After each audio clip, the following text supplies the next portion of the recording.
বাড়ি থেকে পচা দুর্গন্ধ, ঘটনায় চাঞ্চল্য খাগড়াবাড়ি সংলগ্ন এলাকায়।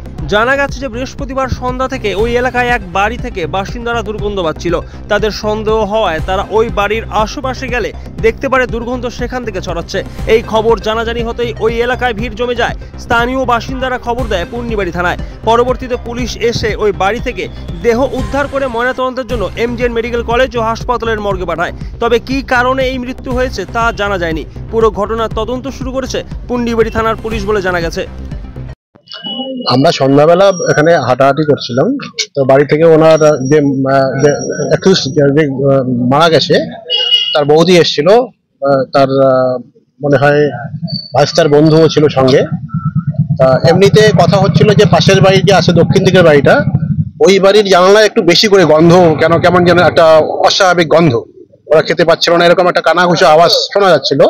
তো এই আন্ডারস্ট্যান্ডিং এ ওনার বৌদি ছিল আর যে ভাইস্তার বন্ধু, প্রথমে টিনের গেটটা খোলা হলো, আমি ছিলাম তখন এখানে দাঁড়িয়ে, এবং পাশে যে জানলাটা ছিল জানলার একটা পাল্লা সরিয়ে দেখা গেল বিছানায় শুয়ে আছে, পশ্চিম দিকে মাথা, আর মুখটা উল্টা দিকে, মুখটা দেখা যাচ্ছিল কিন্তু চুলগুলো দেখা যাচ্ছিল।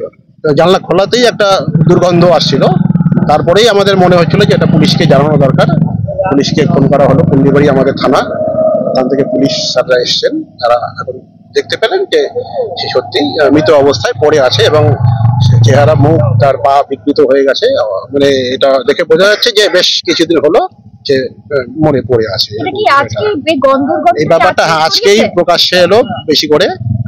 গন্ধটা মনে হয় 1-2 দিন আগেও এরকম টের পাচ্ছিল। আপনাদের সন্দেহ হয়েছিল কি পাড়া প্রতিবেশীদের? আমি তো ব্যাপারটা আজকেই শুনলাম, তবে গন্ধটা 1-2 দিন আগেও এসেছিল। পাশের বাড়িটা সেরকম ভাবে প্রকাশ করেনি, ভাবছিল যে ইঁদুর টুদুর মরছে, ছাদ পরিষ্কার করলো, কিন্তু কোনো ইঁদুর টুদুর বা এই জাতীয় কিছু পাওয়া যায়নি। তো আজকে ব্যাপারটা বাড়ির লোক এসে যখন দেখলো, জানলাম যে উনি অ্যাকচুয়ালি, আমি তো এখানে আসছি 2024 সালে, বাড়ি করেছি 2004-এ। তো এক সময় আমি তখন দেখছিলাম, বউ এসেছিল দিনহাটা বামনহাটে বাড়ি, এবং এখানে তার ছোট একটা তখন মেয়ে ছিল 3-4 বছরের। তা কোনো কারণে পারিবারিক বিবাদের কারণে বউ ওর বাপের বাড়ি চলে গেছে। বাপের বাড়িতে বউ মনে হয় একটা কোনো অঙ্গনওয়াড়ি বা ইত্যাদি চাকরিও করে।